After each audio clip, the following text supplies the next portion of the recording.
কোনো একটা সম্পর্কে কিংবা প্রেমে ব্যর্থ হয়েছে বলে কেউ একজন সিদ্ধান্ত নিয়েছে সে আত্মহত্যা করবে, তাহলে তাকে বলবো পার্শ্ববর্তী, নিকটস্থ কিংবা আশেপাশের কোনো একটা হাসপাতালে গিয়ে ভিজিট করতে।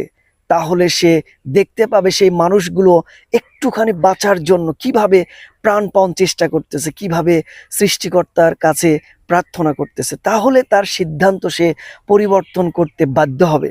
দ্বিতীয়ত, কেউ একজন সামান্য দুঃখ কষ্ট কিংবা বিরূপ কিংবা দুরবস্থার কারণে নিজের জীবনের প্রতি বিতৃষ্ণা এসেছে, সৃষ্টিকর্তাকে দোষারোপ করতেছে, তাহলে আমি তাকে বলবো যে পার্শ্ববর্তী রেল স্টেশন কিংবা রাস্তার পাশের সেই মানুষগুলোর দিকে তাকাতে, যারা এক মুঠো খাবার পাচ্ছে না, যাদের মাথার ওপর কোনো চাল নেই, চুলো নেই, কিচ্ছু নেই।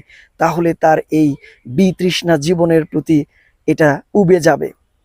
থার্ডলি, আপনি কালো হয়েছেন বলে হীনমন্যতায় ভুগতেছেন, তাহলে আপনাকে দেখতে হবে সেই মানুষগুলোকে যাদের চেহারা অ্যাসিড দিয়ে ঝলসে দেওয়া হয়েছে, তারাও কিন্তু সমাজে বেঁচে থাকার আশা হারায় নাই। আবার দেখবেন যে যারা অ্যাক্সিডেন্টে কোনো একটা অঙ্গ প্রত্যঙ্গ হারিয়েছে কিংবা জন্মগতভাবে কোনো একটা অঙ্গহানি হয়ে আছে, তাহলে তাদের দিকে তাকিয়ে কিন্তু আপনি অনুপ্রাণিত হতে পারেন।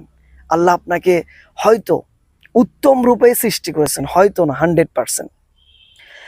আর 4 নাম্বার হচ্ছে, অনেকেই বলে যে আমি যদি ছেলে না হয়ে মেয়ে হইতাম, আবার মেয়েরা বলে আমি যদি মেয়ে না হয়ে ছেলে হইতাম। তাহলে আপনাকে কি করতে হবে? ওই থার্ড জেন্ডার কিংবা তৃতীয় লিঙ্গদের প্রতি তাকাতে হবে, কিভাবে তারা বেঁচে আছে, কিভাবে তারা অপমান, বিদ্রূপ, ঠাট্টা, ক্রিটিসাইজ সহ্য করে বেঁচে আছে সমাজের মাঝে। এবং ফাইনালি, যদি কখনো কোনো কারণে আপনার মধ্যে অহংকারের জন্ম নেয়, তাহলে আপনাকে পার্শ্ববর্তী বাঁশঝাড়ে যেতে হবে, কবরস্থান ভিজিট করতে হবে, যে ওইখানে কত সুন্দর, কত সুদর্শন, স্মার্ট, কত হ্যান্ডসাম, কত ধনী, কত জ্ঞানী, কত ক্ষমতাবান মানুষ শুয়ে আছে।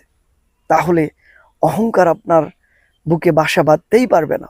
সব মিলিয়ে এই বিষয়গুলো যদি আপনি ঠান্ডা মাথায় চিন্তা করেন, তাহলে আপনার এই গর্হিত মস্তক সেই রবের প্রতি, সেই সৃষ্টিকর্তার প্রতি সিজদা অবনত চিত্তে নত হয়ে যাবে।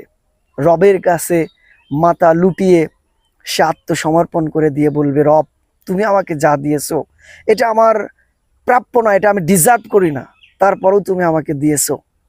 সুতরাং ভালো থাকুন আর ঠান্ডা মাথায় বিষয়গুলো চিন্তা করুন, তাহলে জীবনের অনেক না পাওয়া, অনেক কষ্ট, অনেক দুঃখ আপনাকে ব্যথিত করবে না।